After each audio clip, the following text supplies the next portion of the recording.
Bonsoir tout le monde. Bonsoir. Vous allez bien, j'espère. Avec cette chaleur, que Dieu nous protège, que l'humanité, elle va très bien, le peuple surtout, parce que nous vivons dans un autre monde carrément différent, différent vraiment. C'est pas le monde, c'est c'est l'homme, c'est la créature.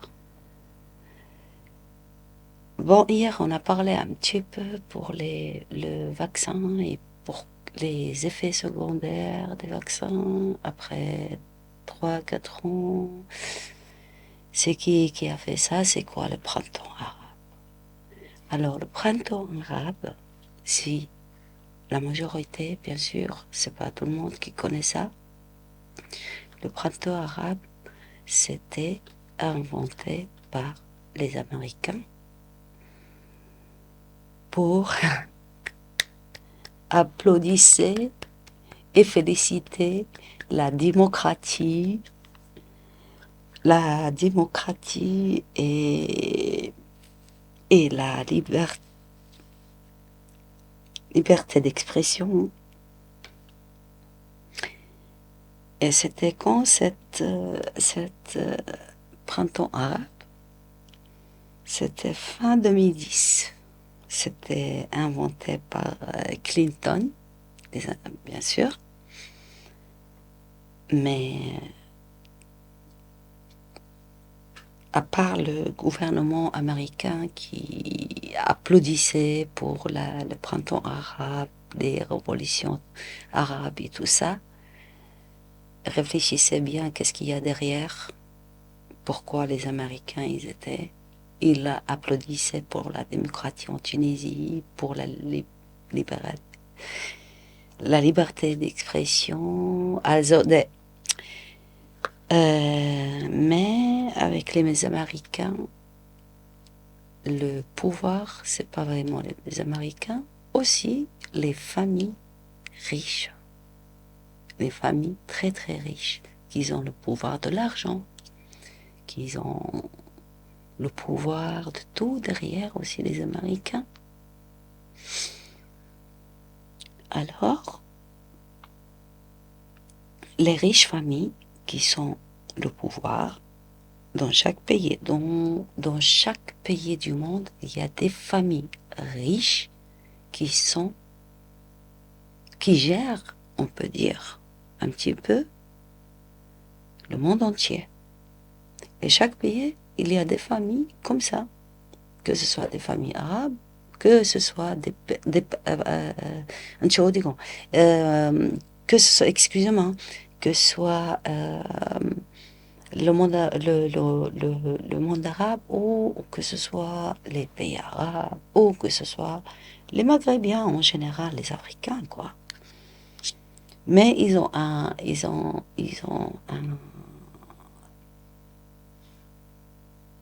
comment dirais-je, pourquoi ils font ça? Parce qu'ils ont un intérêt derrière.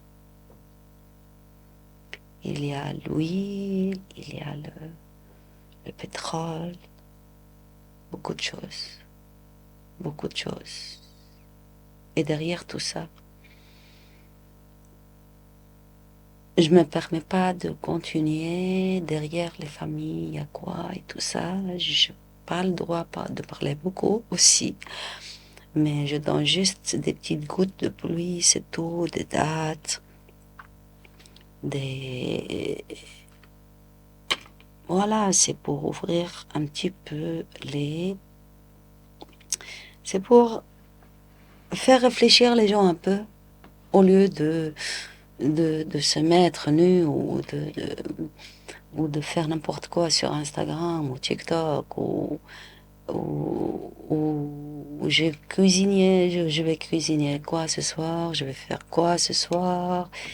Et tout ça, il y a des vidéos vraiment débiles que je vois sur les, les médias, mais malheureusement, c'est comme ça. Dans nos jours, c'est comme ça, on peut rien faire. Alors le printemps retourne, le printemps arabe est un ensemble de contestations populaires, d'ampleur et d'intensité très variables qui se sont produits dans de nombreux pays du monde arabe à partir de décembre 2010. C'est là où ça a commencé, le printemps arabe. Et le printemps arabe, c'est le printemps des peuples. Le printemps des peuples de 1848, auquel il a été comparé, tout comme le printemps de Prague en 1968. Voilà. Moi, je vais arrêter ça avec le printemps arabe. Je vais vous parler un petit peu de vaccin. Ça vient d'où le vaccin? Le vaccin, qui le fait? Moi, je vous laisse réfléchissez bien, mais je vous parle tout simplement des effets secondaires et les effets secondaires des vaccins. Si on fait 1, 2, 3, il y a des effets secondaires après 3, 4 ans, qu'on peut devenir fou, qu'on change de caractère, qu'on devient agressif, solitaire, isolé, tout, c'est ces effets jusqu'à il meurt. Parce que les substances, on sait juste un petit peu, c'est de métal qui reste toute la vie dans nos corps. Moi, je ne suis pas vaccinée malheureusement, ni ma famille, et je suis très contente parce que je m'informe, je vois, et, et je crois pas au vaccin et je crois pas aux hôpitaux et je crois pas même aux médicaments. Voilà. Parce que tout ça, on retourne toujours, c'est le pouvoir de l'argent aussi. Pourquoi le Covid? Il dit que Hawaï, ce qui est pareil, le chauve-souris à laboratoire, ils ont fait des tests sur le chauve-souris, et puis le chauve-souris, elle a réagi mal après quelques semaines ou je crois 1 ou 2 années, comme ça, jusqu'à ils ont vu que ils ont testé bien cette chose, c'est ce qu'ils donnent. Mais la vérité, on ne le sait pas. Les média, chaque télévision, chaque TV, chaque radio, ils parlent de quelque chose. Mais moi, j'ai mon point de vue, c'est que le chauve-souris, comment ils ont dit eux, que ils l'ont ouvert la porte, ils lui ont ouvert la porte à laboratoire, elle est volée ou elle est volée au Thaïlande pour se croiser les deux virus en l'air et qui restent 4 heures en l'air ensemble. Mais ça reste à vie. Et quelque chose d'autre, c'est que tu te sens pas bien avec le vaccin. Après le vaccin, il y a beaucoup de morts, beaucoup de décès, beaucoup. Même chez nous ici, hein, beaucoup de décès à cause du vaccin. Surtout chez nous, c'est les vieux, c'est les papis, les mamies qui sont morts.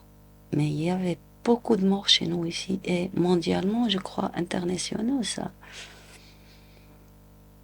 Moi, je félicite les gens qui n'ont pas fait ce vaccin.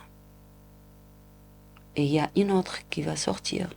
Et moi, je vous conseille de ne rien, plus rien, faire quelque chose dans votre corps. C'est tout. La vérité, on ne le sait pas. Pourquoi ces gens ils sont morts? Est-ce que c'est le Covid ou est-ce que c'est quelque chose d'autre ou il n'y a pas encore de diagnostic vraiment qui dit qu'il y a, oui, on dit il y a le Covid, mais on ne sait pas vraiment c'est qui a fait ça. Et je trouve que tout ça c'est le pouvoir, l'argent, la politique, tout ça on est trop de masse sur la terre, trop de masse sur la terre. En Amérique, il y a beaucoup aussi des morts, malheureusement. Ce que les Américains ils félicitent le printemps arabe parce qu'il y a quelque chose derrière. Hein. Il faut pas penser qu'il n'y a rien. Hein. Les familles riches, c'est partout. Elles peuvent faire de nous qu'est-ce qu'ils veulent faire. Et nous, on est là, on fait des vidéos débiles, des vidéos vulgaires pour moi, des vidéos pour les enfants qui regardent les TikTok, pour le père qui fume ou qui boit devant son enfant de 6 7 ans ou de... Il n'y a plus d'éducation, il n'y a plus. Il n'y a plus d'éducation en Tunisie, ni dans le... Ça va encore les Maghrébins, hein, mais Tunis, tu as la Tunisie, vraiment, le président, il a donné beaucoup de liberté, je crois. Beaucoup de liberté. Et ça, tout ça, qu'est-ce qu'on voit? C'est pas ces gens-là. Si ils réfléchissent bien, avant le Covid, avant le vaccin, comment ils étaient, et après le vaccin, comment ils sont maintenant. Il faut réfléchir à ça. Moi, je peux dire que un conseil. C'est tout. Et au lieu de, comme, voilà, je sais pas, comme j'ai vu tout à l'heure,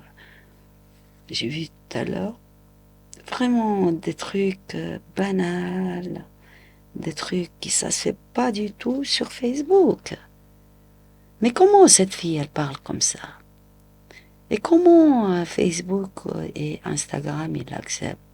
Et comment les petits-enfants, maintenant, qui l'écoutent parler comme ça, ils vont faire quoi? Bah, ils vont être comme elle, et comme l'autre, et comme l'autre, et comme l'autre.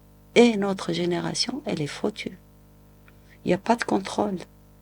Le père avec le Natel, la mère avec le Natel. Les enfants avec le Natel, il n'y a pas de discussion. Il n'y a pas de dialogue. Euh, Moi, j'appelle ça séparation des familles, séparation de dialogue entre les familles, séparation de l'être humain, carrément de la réalité. C'est portable, c'est la tête, c'est tablette, c'est pour rien du tout. Vous les utilisez mal. Le Facebook ou bien l'Instagram, c'est pas fait pour ça. C'est fait pour des gens intelligents qui veulent ouvrir un peu les yeux des gens, parler un petit peu avec eux, calmement, arrêter de faire ça. Et moi, je vous donne pas la faute. Hein. C'est pas votre faute du tout. Moi, je suis vraiment triste pour vous, pour tout le monde qui ont fait ce vaccin-là. Je suis vraiment triste. Moi, je l'ai eu. Je suis restée 3 semaines dans ma chambre sans voir ni ma fille, ni sans voir personne. J'étais 3 semaines enfermé, enfermé. Mais le corps que Dieu il m'a donné, il faut qu'il retombe comme il est. C'est pas grave, un peu de tatouage, ça fait des années. Mais maintenant, c'est à la mode. D'accord? Et le plus dangereux, c'est que, on parle de n'importe quoi. وانت ليش تمشي بالنية؟ امشي على ساقيك، حركة رميك، خلونا نشربوا قهوتنا على الصباح، خلونا نحلوا عينينا الزب. استغفر الله يا ربي، عرفش اللي بربي العباد هذيك تحكي هكايا فما صغار، فما عائلات محترمة في تونس encore.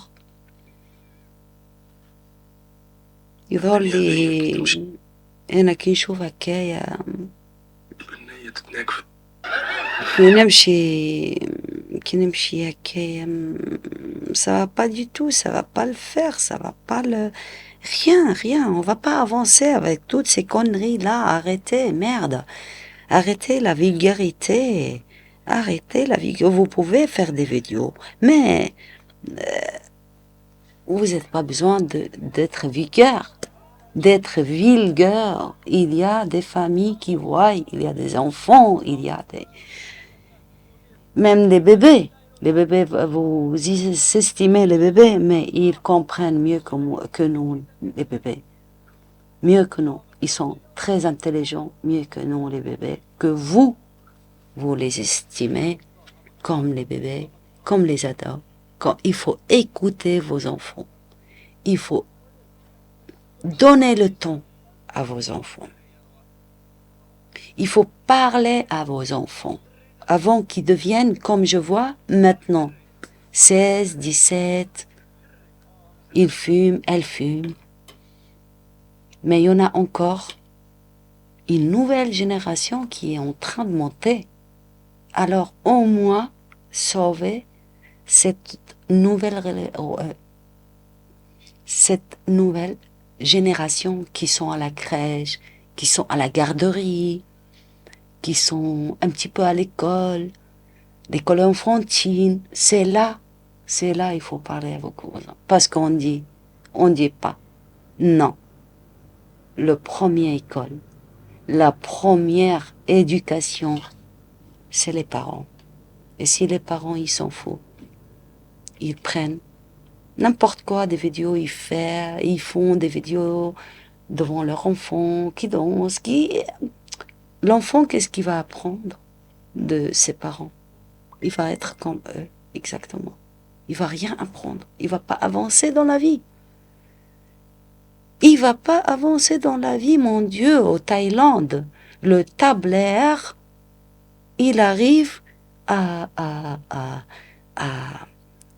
démonter un ordinateur et le retourner. 6 ans ou 7 ans. Et vous, 6 ans, 7 ans, il écoute sa mère parler vulgairement, il écoute son père qui boit devant lui, qui fume de la drogue ou qui frappe sa mère devant lui. Ça m'attriste. Ça m'attriste. Beaucoup, beaucoup, beaucoup, beaucoup, ça m'attriste. Qu'est-ce que je vais dire encore? À part la tristesse et le chagrin de ce futur, le futur, s'il y a un futur déjà pour ces enfants et ces bébés, tout. Moi, je vous dis quelque chose.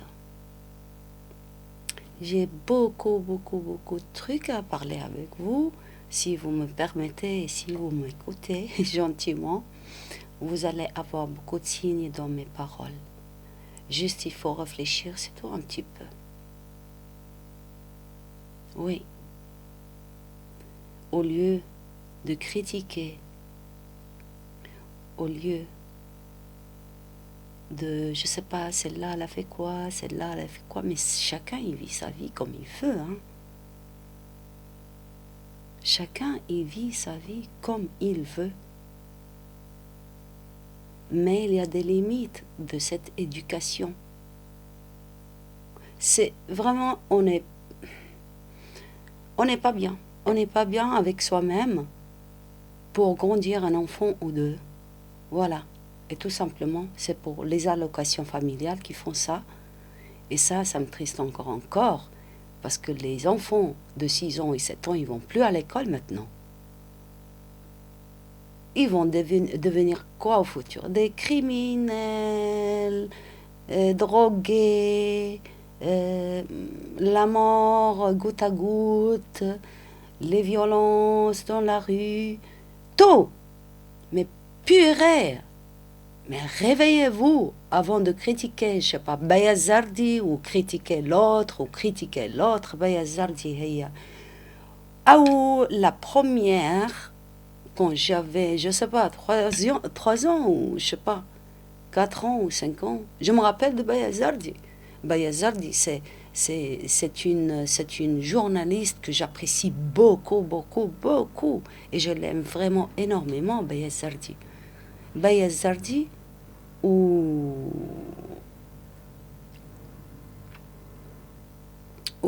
femme très très peu comme Bayazardi. Elle est celle que vous l'avez critiquée pendant des années, mais c'est la meilleure dans les médias. Moi, c'est mon point de vue, hein.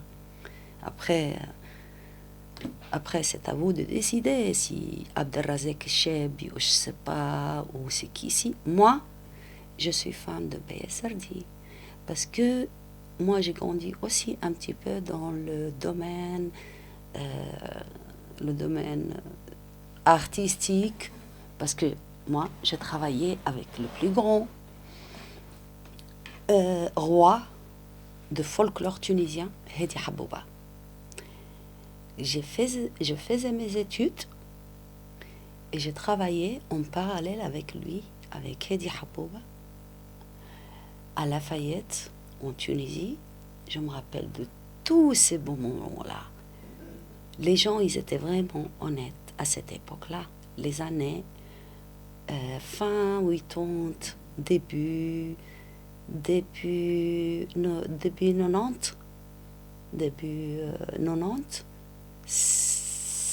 jusqu'à, je sais pas. Après, moi, je me suis disparue, quoi. C'était la belle époque. J'ai travaillé dans les festivals avec Hedi Habouba. Je travaillais dans les mariages privés avec Hedi Habouba. Hedi Habouba, il m'a éduquée. Hedi Habouba, il m'a appris beaucoup de choses de la vente, de la vie, comment se présenter sur scène. J'ai fait tout ça, mais après, j'ai lâché. Parce que je me suis mariée. Et je suis partie à l'étranger. Mais avant de me marier, j'ai laissé mes traces en Tunisie. Comme je fais 7 ans de taekwondo, comme je fais 7 ans d'athlétisme avec l'école. Mon école, il s'appelait à l'époque Sidi Yahya. Oui, je dis la vérité, je vous dis ça, c'est pas pour vous montrer je suis qui. Non, pour prendre un petit exemple de moi. C'est tout. Je travaille dans les marchés. J'étais hyper active, je faisais n'importe quoi pour gagner même son minime. Et je suis fière de ça, même et tout ça. Mais match, il n'y a plus cette époque-là, malheureusement. Mondialement, il n'y a plus. Parce que même en France, à Marseille, à Nice et tout ça, ça existait ça. Mais là, c'est fini. C'est fini les médias, c'est fini les télévisions tunisiennes. C'est fini, on s'ennuie. On s'ennuie de ces émissions un peu débiles. On parle de rien. C'est tout à fait le contraire. On montre des choses aux enfants en live pour voir comment il va être après. Il va être dans la rue, ou elle va être dans la rue en train de travailler, une femme de ménage à l'âge de 9 ans, ou 11 ans, ou 10 ans. Mais arrêtez. Mon Dieu, ça me triste trop. J'ai envie de pleurer là. Moi, j'ai travaillé ici, en parallèle avec mes études, femme de ménage. J'ai travaillé comme vendeuse, jusqu'à ce que je me suis cassé le dos. Jusqu'à ce que je suis devenue folle. J'ai travaillé. Et je suis fière. Et j'arrête pas. J'arrête pas. Si j'avais maintenant 20 ans, je pourrais encore faire beaucoup de choses. Mais j'ai 49 ans, mais je peux faire encore le double de 20 ans. Si Dieu veut, bien sûr. Parce qu'il n'y a pas... le chemin, c'est infini. Alors réveillez-vous pour vos enfants, pour vous-même. Aimez-vous. Aimez-vous, tout simplement, tout court. Et là, je vais m'arrêter pour aujourd'hui, pour ce soir, parce que j'aime pas vous ennuyer beaucoup de moi. Je vous apprécie beaucoup pour que vous partez comme ça de moi. Venez plusieurs, écoutez-moi s'il vous plaît. Moi, je ne vais pas faire la manche pour m'écouter. Moi, je m'écoute à moi-même. Et celui qui veut m'écouter, il m'écoute. Et celui qui ne veut pas m'écouter, il rate quelque chose parce que j'ai beaucoup d'expérience dans la vie. Ici, en Europe, la prochaine fois, on va parler de Harqa. Les gens qui sont morts dans la mer jusqu'à Ibiza. Et encore maintenant. Ok? Alors, Monsieur le Président, Hamla, s'il vous plaît. Moi, je suis tunisienne, je suis fière de l'être, et je suis jalouse pour mon pays. Mais je ne vis pas là-bas. Je suis les actualités et je sais qu'est-ce qui se passe. Merci de votre écoute. Et j'espère, à très bientôt. Si vous venez quand même vers moi, m'écouter. Voilà, je vous dis, je vous apprécie beaucoup et bonne soirée, bon appétit et peut-être à demain.